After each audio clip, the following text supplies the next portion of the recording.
السلام علیکم ورحمۃ اللہ وبرکاتہ۔ آج ہم العربیۃ للطالبین حصہ دوم یونٹ نمبر 6 کی سبق نمبر 2 کی 8ویں مشق پڑھنے جا رہے ہیں۔ یہ مشق بھی تھوڑی سی لینتھی ہو سکتی ہے کیونکہ ان کے اندر ہم نے جملے بھی بنانے ہیں، ان کا ترجمہ بھی سیکھنا ہے، تو میں کوشش کروں گا کہ یہ مشق بھی اچھی طرح سے سمجھانے میں کامیاب ہو جاؤں۔ شروع کرتے ہیں۔ پہلا جو یہ ایک مضمون ہے، یہ ایک نوجوان دوسرے نوجوان سے باتیں پوچھ رہا ہے، یعنی کہ دو نوجوان ہیں، دوست ہیں، اب وہ ایک دوسرے سے جو کام کرتے ہیں اس کے بارے میں وہ پوچھ رہے ہیں۔ سأل شاب شابا آخر، سأل پوچھا، شاب ایک نوجوان نے، شابا آخر دوسرے نوجوان سے، این تعمل تم کہاں کام کرتے ہو، فرد علیہ، فرد تو اس نے جواب دیا، علیہ اس پر، یعنی اس کو جواب دیا، بمحل الحلویات، مٹھائی کی دکان میں، حلویات کہتے ہیں مٹھائی اور محل دکان کہتے ہیں۔ فقال لہ تو اس پہلے نوجوان نے اس سے کہا، کم کتنا، یعطی کا وہ آپ کو دیتے ہیں، راتباً وظیفہ، سیلری، تنخواہ، شہریاً ماہانہ، وہ آپ کو ماہانہ کتنی تنخواہ دیتے ہیں۔ فرد علیہ تو دوسرے نوجوان نے اس پر جواب دیا، 20 الفاً 20,000۔ فقال لہ مستنکراً تو پہلے نوجوان نے اس سے کہا، مستنکراً ناپسند سمجھتے ہوئے، 20 الفاً فقط، فقط کہتے ہیں صرف کو، صرف 20,000، کیف کیسے، تعیش تم زندگی گزارتے ہو، بہذا الراتب اس تنخواہ کے ساتھ۔ ان صاحب العمل بے شک کام کا مالک، یعنی مالک، لا یقدر عملک وہ آپ کے کام کی قدر نہیں کرتا۔ فاصبح الشاب کارہا لعملہ، تو ہو گیا، فاصبح ہو گیا، الشاب نوجوان، کارہا ناپسند کرنے والا، لعملہ اپنے کام کو، نوجوان اپنے کام کو ناپسند کرنے لگا۔ وطلب اور اس نے مطالبہ کیا، رفع الراتب تنخواہ کو بڑھانے کا، بلند کرنے کا۔ فرفض صاحب العمل تو کام کے مالک نے مسترد کر دیا، رد کر دیا، طلبہ اس کے مطالبے کو۔ وترک الشاب عملہ اور نوجوان نے اپنا کام چھوڑ دیا۔ واصبح اور وہ ہو گیا، بلا عمل بغیر عمل کے، یعنی وہ بے روزگار ہو گیا۔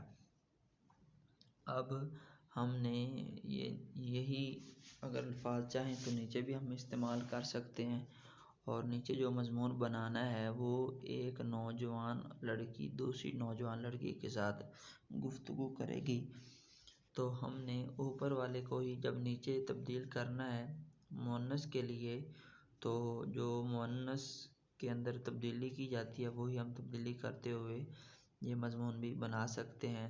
جیسے سألت فتاة فتاة اخرى، ایک نوجوان لڑکی نے دوسری نوجوان لڑکی سے پوچھا، این تعملین تم کہاں کام کرتی ہو۔ یہ دیکھیں اوپر تعملوا تھا، نیچے تعملین، کیونکہ یہاں پہ واحد مؤنث حاضر کا ہے اور اوپر واحد مذکر حاضر کا تھا۔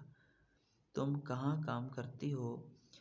فردت علیہ، فردت علیہا تو اس نے اس کو جواب دیا، بمحل النظارات چشموں کی دکان میں۔ فقالت لہا تو اس پہلی نوجوان لڑکی نے اس کو کہا، کم تعطیک صاحبۃ العمل، کام کی مالکن کتنا دیتی ہے، راتباً معاوضہ، سیلری، تنخواہ، شہریاً ماہانہ، مالکن ماہانہ کتنی تنخواہ دیتی ہے۔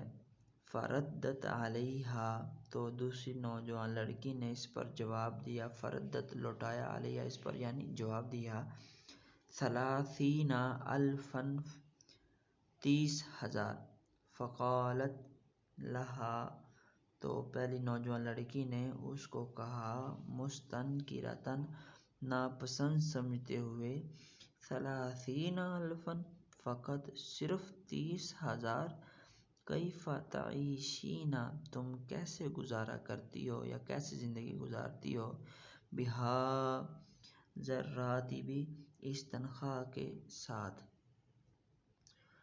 وآئی لتکا کبیرتاً حالانکہ تمہارا خاندان بہت بڑا ہے ان صاحبۃ العمل لا تقدر عملک بے شک مالکن آپ کے کام کی قدر نہیں کرتی ہے. دیکھیں یہاں پہ تقدرو ہے اور عملکی ہے، اوپر عملہ تھا. فأصبحت الفتاة کارہۃ لعملہا تو نوجوان لڑکی ہو گئی ناپسند کرنے والی لعملہا اپنے کام کو. نوجوان لڑکی اپنے کام کو ناپسند کرنے لگی. وطالبت اور اس نے مطالبہ کیا رفع الراتب تنخواہ کو بڑھانے کا. فرفضت صاحبۃ العمل تو مالکن نے مسترد کر دیا طلبہا اس کے مطالبے کو. وترکت الفتاة عملہا اور نوجوان لڑکی نے چھوڑ دیا اپنے کام کو. واصبحت عاطلۃ اور وہ بے روزگار ہو گئی. یہ دوسرا حصہ تھا. اب تیسرا جو ہے سلمیٰ اور طارق کے درمیان ہے. دیکھیں پہلا تھا دونوں مذکروں کے درمیان، دوسرا تھا دونوں مؤنثوں کے درمیان. اب جو تیسرا مضمون ہے ایک مذکر ہے ایک مؤنث ہے. تو جب ہم سلمیٰ کے ڈائلاگ بنائیں گے تو اس وقت مؤنث کے صیغے استعمال کریں گے، اور جب طارق کے بنائیں گے تو اس وقت ہم مذکر کے صیغے استعمال کریں گے. اور دوسری بات یہ بھی یاد رکھیں گے کہ جب ہم سلمیٰ کو کوئی بتانا چاہیں گے یا اس کی طرف ضمیر لٹانا چاہیں گے تو وہ مؤنث کی لٹائیں گے. اچھا یہ شروع کرتے ہیں. سألت سلمیٰ من الطارق سلمیٰ نے سوال کیا طارق سے. دیکھیں یہاں پہ سألت کیوں آیا؟ کیونکہ سلمیٰ فاعل واحد مؤنث ہے، یہ فاعل مؤنث ہے، اس لیے مذکر واحد مؤنث کا صیغہ استعمال کیا. سألت سلمیٰ من الطارق سلمیٰ نے طارق سے پوچھا أین تعمل تم کہاں کام کرتے ہو؟ فرد علیہا تو اس نے اس پر جواب دیا یعنی اس کو جواب دیا بمحل الہواتف ٹیلی فون کی دکان میں. ہواتف کہتے ہیں ٹیلی فون ایکسچینج بھی اس کو کہہ سکتے ہیں، ٹیلی فون کے آفس میں بھی کہہ سکتے ہیں.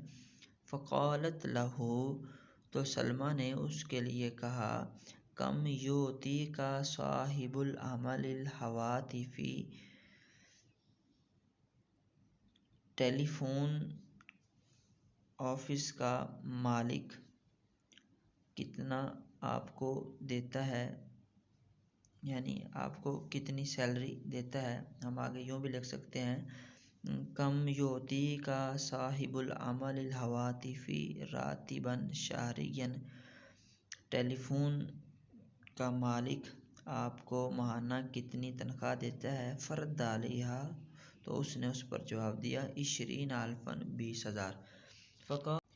فقالت لہ مستنکرتاً تو سلمیٰ نے اس کو کہا ناپسند سمجھتے ہوئے 20 الفا فقط صرف 20,000 کیف تعیش تم کیسے زندگی گزارتے ہو بہذا الراتب اس تنخواہ کے ساتھ. ان صاحب العمل بے شک مالک لا یقدر عملک وہ قدر نہیں کرتا آپ کے کام کی. فاصبح الطارق کارہا لعملہ تو طارق اپنے کام کو ناپسند کرنے لگا یا ناپسند کرنے والا ہو گیا. وطلب الطارق اور طارق نے مطالبہ کیا رفع الراتب تنخواہ کو بڑھانے کا، فرفض صاحب العمل تو کام کے مالک نے مسترد کر دیا، رد کر دیا طلبہ اس کے مطالبے کو، وترک طارق عملہ اور طارق نے چھوڑ دیا اپنا عملہ اپنے کام کو، واصبح طارق عاطلا اور طارق بے روزگار ہو گیا۔ یہ 9ویں مشق تھی۔ اس کے اندر مزید تھوڑی سی توجہ سے مذکر و مؤنث کے اعتبار سے صیغوں میں غور و فکر کر کے، الفاظوں میں غور و فکر کر کے، ضمائر کے مرجوں میں غور و فکر کر کے اس کو سمجھنا ہے، اور آپ چاہیں تو ان کو مزید لمبا بھی کر سکتے ہیں اور الفاظ اپنی طرف سے بھی استعمال کر سکتے ہیں، اور جو آپ کو الفاظ مشکل لگتے ہیں وہ آپ چاہیں تو سکپ بھی کر سکتے ہیں۔ امید ہے یہ سبق سمجھ آیا ہوگا۔ انشاءاللہ اگلے سبق میں پھر ملاقات ہوگی، تب تک کے لیے اللہ حافظ۔